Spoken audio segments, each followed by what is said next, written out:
lalap. Wow, maingay dito sa amin. Ya. Gabi, hinain mo nga konti. Ito, ingay ng ating mga estudyante. Nagpapatugtog sila sa bahay. Ay, araw na linggo ngayon. Kaya ito, pinagluluto ko sila ng ulam mga lalap. Ito, 10 tayo lang naman ang ating niluluto. Oh, naan mo? Hindi naman ako luluto. Parang, buhay ka nga ito sa dito ka gano'n ka dati. Tacho ne? Lata niya na yan. Agandaran bema.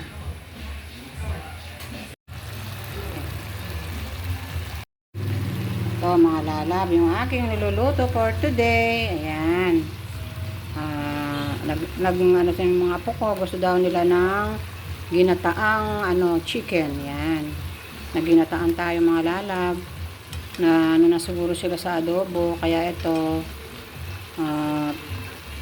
pinanggata ko sila.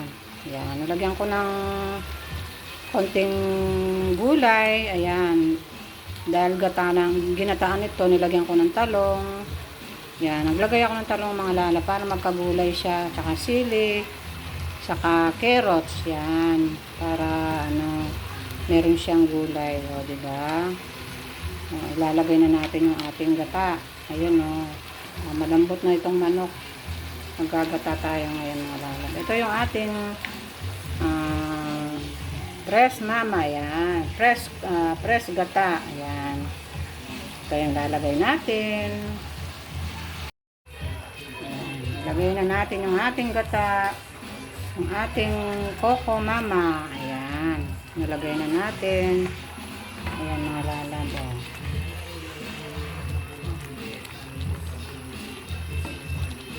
Ote, may paseke ka motor mo.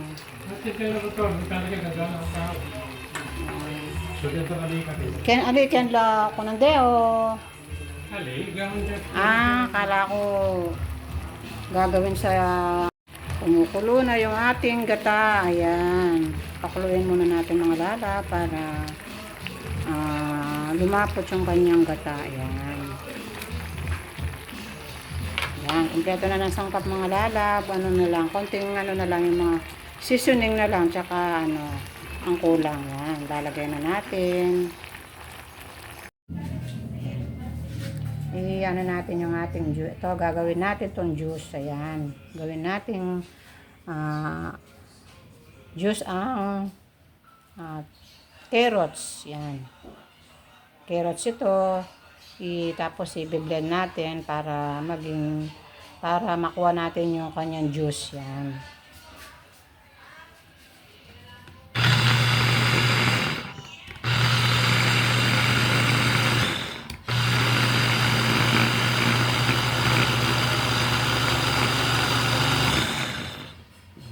Kailangan pinong-pino siya.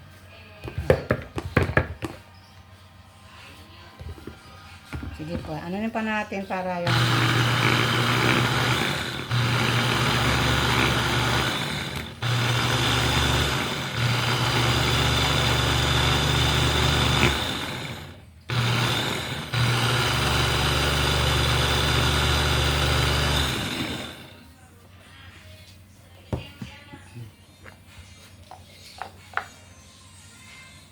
yan, na siya.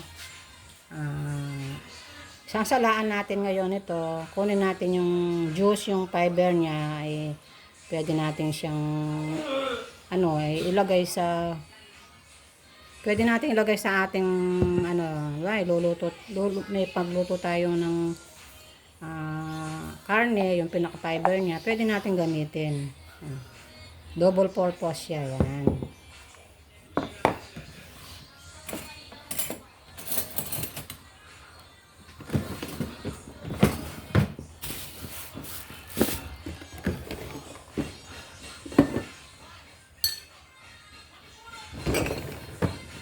So, lalagay natin dito sa baso.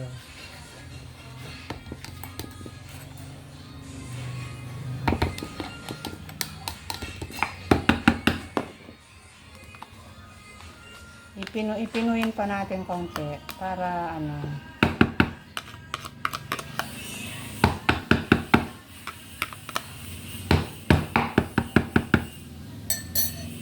Ipinuin pa natin ng konti para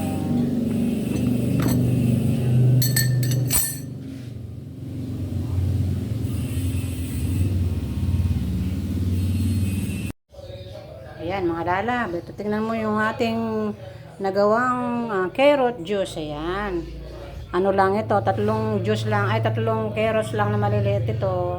Ayan, nakagawa ko ng malaking baso. Ayan, isang malaking baso. Tapos itong kanyang fiber, pwede natin ilagay ito sa ano, magluluto ka ng giniling, magtotorta ka ng giniling. Pwede natin ilagay itong mga lalabo. Itong kanyang fiber, yan. O, diba? Double purpose siya, o.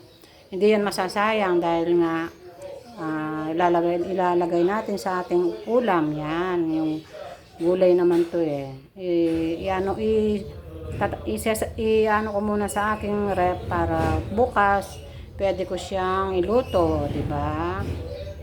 Yan. Pwede nyo gawin itong mga lalab, lalo yung mga senior na kumukha ko. Maganda to, pangpalinis daw ng ating toxin sa ating tiyan. Lalo na yung matagal na nag-maintenance, yung mga umiinom ng gamot na maintenance. Para daw, pampalinis lang naman yan. Pwede nyo gawing 3 times a week. Pero sabi ng doktor dun sa ano, pwedeng once a week, yung kalahating baso. Pero ang gagawin ko na lang, dahil rin ito, gawin ko na lang 3 beses sa isang linggo. Yan. Kahit mga hindi naman pamatagalan na yung pwede natin gawin sa loob ng 2 linggo o 1 linggo, yun, mawawala na yung toxin sa ating tiyan. Yan. Wala naman tong side effect ng mga lalab dahil ito ay gulay na binlender natin. Yan. Paano mga lalab? Later. Hello mga lalab. Ito gagawa tayo ng carrot juice. Yan. Yung carrots, gagawin natin ng juice. Ito, oh. Pinaglit-lit ko para gawing juice. Yan. Ito pwede sa mga senior, yung mga, lalo na yung mga nagme-maintenance na kagaya ko na maganda raw tong carrot juice. Gagawa tayo ng carrots. Ito fresh na fresh tong carrots, yung kailangan yung fresh ang natin para gawing juice. Yan. Maraming benefits na makukuha dahil sa lalo na yung mga nagme-maintenance. Ito mga pampalinis ng ating ang ating stomach, yung ating yung mga toxin na nandun sa loob ng katawan natin, lalo na yung umiinom ng maintenance, na pwedeng gawin itong na to. Pero nakita ko doktor din ang nag nito. Napanood ko sa yung doktor na nag-suggest nito na maganda to sa sa katawan ng mga katawan ng tao, lalo na yung mga nagme-maintenance, umiinom ng maintenance araw-araw, para daw luminis yung ating mawala yung mga toxin. Yan. Yung gustong gumaya nito, dahil ito naman ay gulay, pwede natin itong i-blender natin, tapos yung katas niya inumin natin. Yan, kahit na 2 times a week o 3 times a week, pwede na yun. Pero sabi dun sa pwede kang uminom ng everyday. na half cup ng ng juice, ng carrot juice. Yan. Ito. Ayan, gagawa tayo. i-ano natin, i-blend natin para siya, yung magiging juice.